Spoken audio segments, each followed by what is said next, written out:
sme trošku ten názov pozmenili, takže náš projekt má názov nový a volá sa Chuť a vône Trnek. Bude to vlastne cezhraničná spolupráca medzi MAS Ploština v Českej republike a MAS Vršatec na Slovensku. Čiže v čase trnkobraní si všetky obce alebo malé mestečka na území MAS Ploština vytvoria také lokálne súťaže, kde v podbere Trnek sa budú piecť klasické tradičné koláče, alebo teda budú sa prezentovať recepty našich starých materí.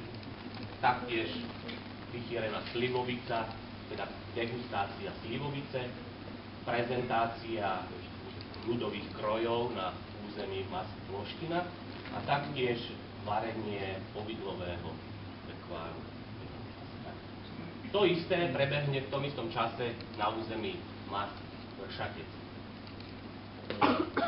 Tí, ktorí vyhrajú, alebo teda víťazi z tých dedín a z tých mestečiek, postupujú priamo do veľkého finále, ktoré sa uskutoční v Brúmove. Mesto Brúmov sme teda vybrali z toho dôvodu, že je síce Čecha, ale je to najbližšie aj Slovákom, a teda aj vám všetkom.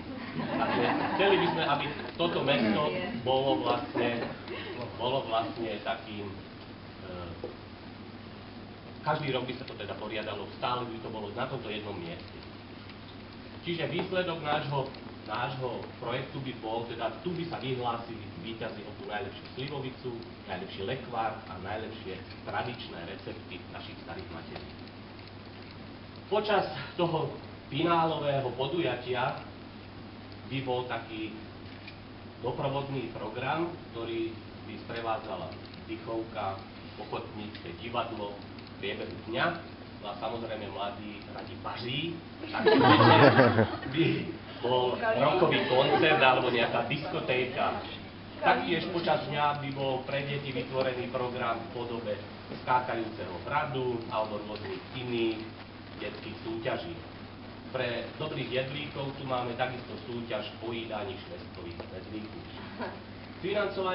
Financovanie tohoto projektu by sme chceli riešiť pomocou eurofondov, takisto by sme chceli osloviť sponzorov a za prenajatie priestoru by sme chceli teda využiť mesto, ktoré by teda potom mohlo zapojiť aj VPP alebo VPS na upratanie po tom všetkom, čo sa tam bude odohrávať.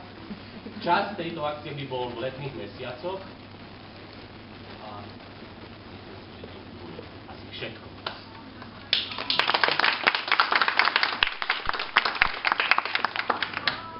Jsou nějaké dotazy nebo doplnění ze strany týmu? Bolo by to na hrade teda, prezentát na hrade. No, to jsme pochopili na hrubo.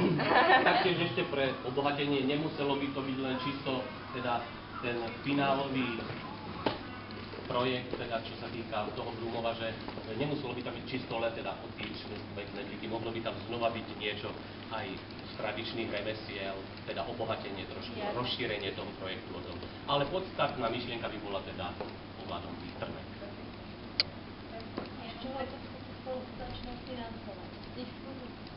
Vytvoriť projekt, eurofondy a oslovovať sponzorov, samozrejme vytvoriť tomu aj patričnú reklamu, aby teda